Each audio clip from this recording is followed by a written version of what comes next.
My name is David Daniel Ball, and these are the headlines for Friday, the 1st of May, 2009.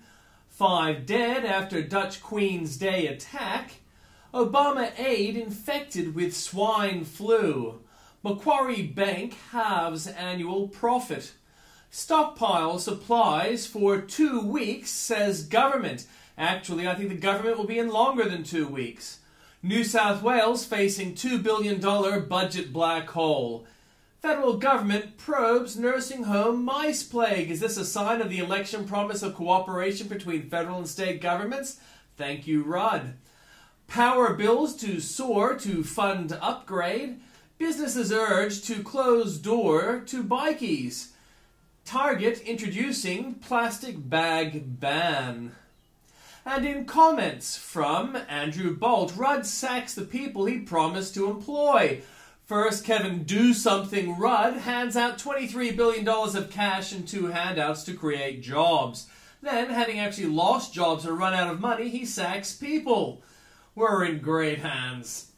Fear alert, update, total of confirmed deaths so far from swine flu, 12 in Mexico, and a toddler on a visit to the US. Non-Mexicans killed so far? None. Australians confirmed ill from swine flu? None. Yet there is no fear so ill-founded that Kevin Do-Something Rudd isn't on hand to offer totally unnecessary advice designed to make you worry more, not less. Wash your hands, PM says. Pious lecturing, stern warning, and simply do something, no matter how unproductive, it's Rudd's unmistakable style.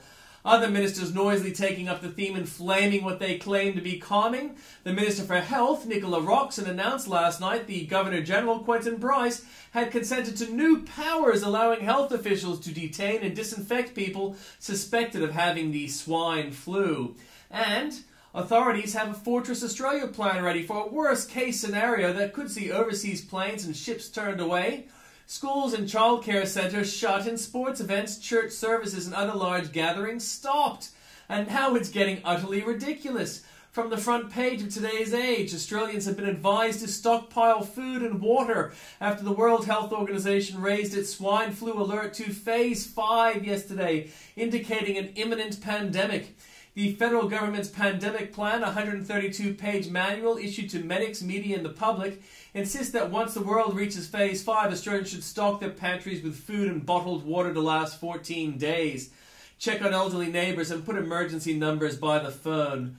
No wonder. Shops are running out of surgical masks, with people buying amid fears of swine flu outbreak. Yes, the government must take precautions, but it's stepped way over the line and is exploiting the fear it should be calming.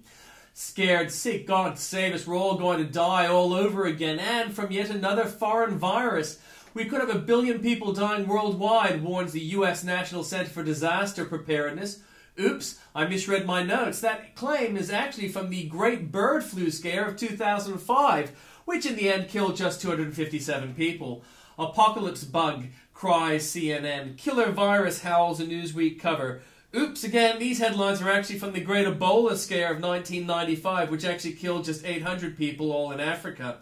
No, the killer virus stalking us is the swine flu. So here's the swine flu warning from the US Health Education Welfare Department.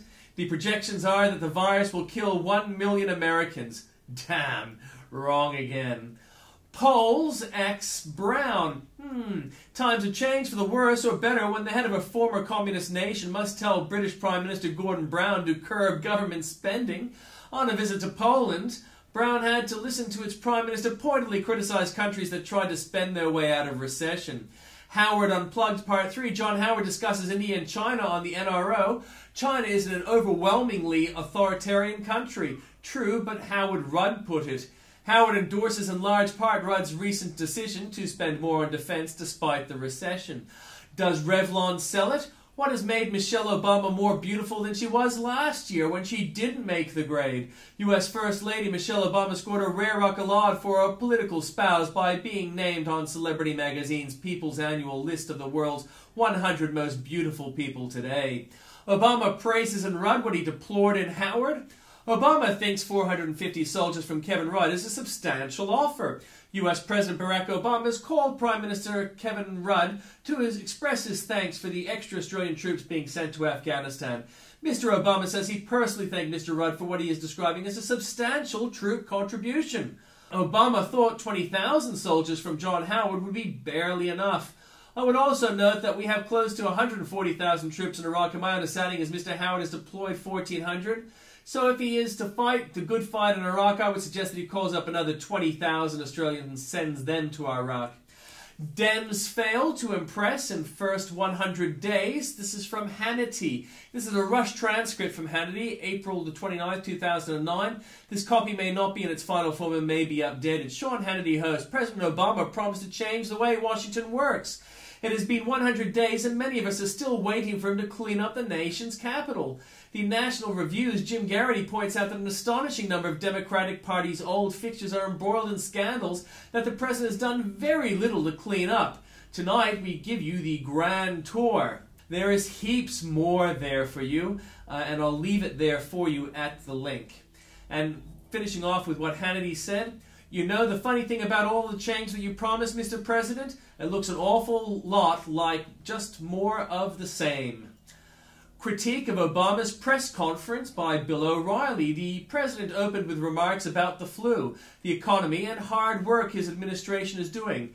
Then the questions began. Question number 1 was on the flu. The president said the government is doing everything it can and the Mexican border does not need to be closed at this point. Question number 2, what about the auto industry? The president said he's hopeful. His goal is to get out of the auto business. Question number 3, is waterboarding torture? The president said yes it is and pointed to Winston Churchill and Great Britain as a country that refused to torture. Barack Obama from a video clip. Churchill understood you start taking shortcuts and over time that corrodes what's best in people. It corrodes the character of a country. End that video clip. Well, just one problem with that answer, Mr. President. With all due respect here, I'm not trying to nitpick. The British government uses very, very rough techniques on captured terrorists. As the IRA and SAS is an extremely feared force all over the world. I don't want to Monday morning quarterback, but maybe Britain was not the best example.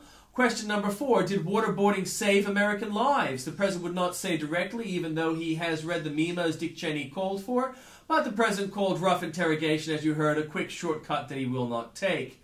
Question number 5, what about Pakistan with the Taliban threat? The president said he's confident that nukes will not fall into the hands of terrorists. Question number 6, what about Iraq? The president said there is no serious work to do. Question number 7, what about Arlen Specter and possibly one-party rule by the Democrats? The president said he thinks highly of Arlen Specter. Question number 8, what about abortion? Begin a video clip. Ed Henry, CNN. At one point in the campaign, when asked about abortion life, you said that it was above my pay grade. Now that you've been president for 100 days, obviously your pay grade is a little higher than when you were senator. Do you still hope that Congress quickly sends you the Freedom of Choice Act so you can sign it? Obama, you know my view on abortion, I think, has been very consistent. I think abortion is a moral issue and an ethical one. And the video clip. With all due respect, Mr. President, that's obvious.